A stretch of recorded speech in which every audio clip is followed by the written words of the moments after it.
ادھر وظیفہ مکمل ہوا، ادھر آپ کا کام ہو گیا۔ صرف ایک تسبیح تہجد کے وقت، بسم اللہ الرحمن الرحیم، السلام علیکم ورحمۃ اللہ وبرکاتہ، لا تعداد درود و سلام نبی کریم صلی اللہ علیہ وسلم پر اور آپ صلی اللہ علیہ وسلم کی آل پر۔ خواتین و حضرات، ہمارا آج کا عمل، ہمارا آج کا وظیفہ چھوٹا سا عمل ہے، چھوٹا سا وظیفہ ہے۔ ہر مقصد میں کامیابی کے لیے یہ عمل، یہ وظیفہ آپ تہجد کے وقت کریں۔ صرف ایک تسبیح کرنی ہے، انشاءاللہ تعالی جس مقصد کے لیے کریں گے اسی مقصد میں کامیابی ملے گی۔ غم اور پریشانیوں سے نجات پانے کے لیے بھی یہ وظیفہ بہت ہی مجرب عمل ہے۔ چھوٹا سا وظیفہ ہے، چھوٹا سا عمل ہے، بہت بڑا وظیفہ نہیں ہے۔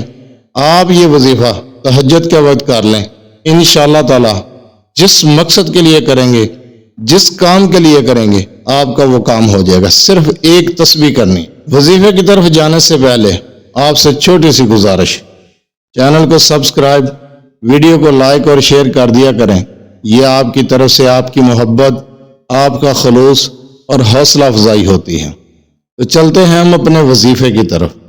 یہ وظیفہ آپ نے تہجد کے وقت کرنا ہے۔ تہجد کے نوافل پڑھنے کے بعد اسی جگہ پر بیٹھ جائیں، کسی سے گفتگو نہیں کرنی، کسی سے کوئی بات نہیں کرنی۔ دوران وظیفہ اپنے مقصد کا تصور کرتے ہوئے یہ وظیفہ کریں، انشاءاللہ تعالی وظیفہ مکمل ہوتے ہی آپ کو مقصد میں کامیابی مل جائے گی، آپ کا کام ہو جائے گا۔ جس کام کے لیے بھی کریں گے کامیابی ملے گی۔ وظیفہ بہت بڑا نہیں ہے۔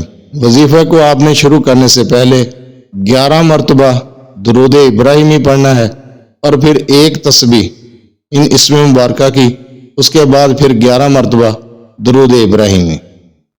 وظیفہ کیا ہے؟ آپ کو وظیفہ بتا دیتا ہوں۔ وظیفہ سکرین پر بھی چل رہا ہوگا، آپ سن بھی لیں۔ یا بدیع العجائب بالخیر یا بدیع، اس وظیفے کو آپ نے صرف ایک تسبیح کرنی ہے، انشاءاللہ تعالی جس مقصد کے لیے کریں گے کامیابی ملے گی۔ غم اور پریشانیوں سے نجات پانے کے لیے، اگر آپ کسی غم میں مبتلا ہیں، کسی پریشانی میں مبتلا ہیں، تو اس وظیفے کو آپ نے بعد از نماز عصر 1200 مرتبہ پڑھنا ہے۔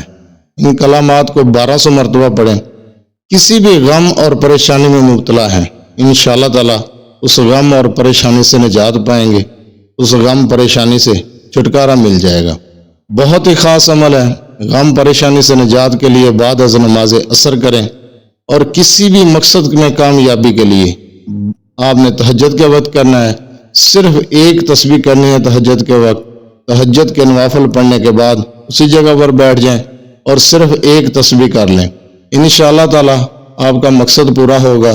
جس کام کے لیے کریں گے وہ کام ہو جائے گا۔